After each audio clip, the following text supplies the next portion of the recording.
@1 seat UPSC आपका राहुल। तो चलिए अपने प्रीलिम्स की तैयारी को शुरू करते हैं। क्वेश्चन देखते हैं। Consider the following statement regarding the RBI recent policy on pre payment charges. Okay, इसको अच्छे से समझिए। जैसा रिसेंटली है ना, I bought an mobile phone है ना, which costed me around 25,000 rupees, right. तो उसमें ईएमआई स्कीम बहुत होते हैं ना कि आप इसको मतलब इसमें आपको बस ये क्वेश्चन में आपको ये जानना है कि किसी लोन का आप प्री पेमेंट करते हैं तो क्या उसके लिए आपको पेनल्टी देनी हो, तो उसी से फ्रेम किया है ना। Consider the following statement regarding RBI की recent policy on pre payment charges, right.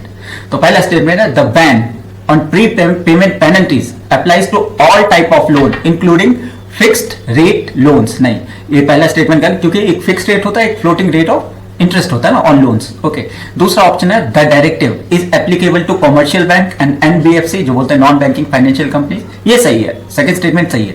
The new rule will come into effect for the loan sanction on और आफ्टर 1 जनवरी 2026। हाँ, ये अगले साल से। तो ये भी स्टेटमेंट सही है। इसमें पूछा how many of above statement are correct, तो पहला तो बिल्कुल गलत, तो और लास्ट के दोनों है। सेकंड और third statement are correct, right, तो ओनली 2। अब इसमें देखिए कि पहला वाला किस लिए गलत है, फिक्स्ड और फ्लोटिंग वाला। RBI directive specifically bars lenders from levying pre payment charges on floating interest rate, है ना, फ्लोटिंग रेट लोन्स। उस पे उनको अलाउ नहीं, फिक्स रेट पे आप कर सकते हो। It does not apply to fixed rate loans. Okay, the rationale behind this is that a borrower with floating rate loan are subject to interest rate risk, है ना, बढ़ भी सकता है, कम भी हो सकता है। And penalizing them for prepayment is considered as an unfair practice। मानते कहाँ है ना, इधर से या उधर से, किसी न तरह से तो आपसे वो that would be the like whatever the MRP would be। Okay, EMI लो चाहे कितने भी वो आपको एंटाइज करे, वो घींच ही लेते हैं अपना। House always wins.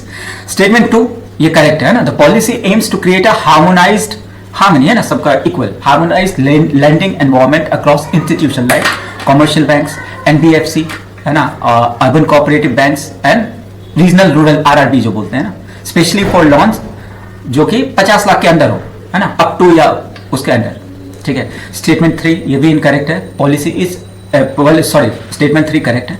The policy is, क्योंकि ये एनकम्पास करता है ना, forward looking and will be applicable to new and renewed floating rate loan जो जनवरी 1 2026 से चालू होगी।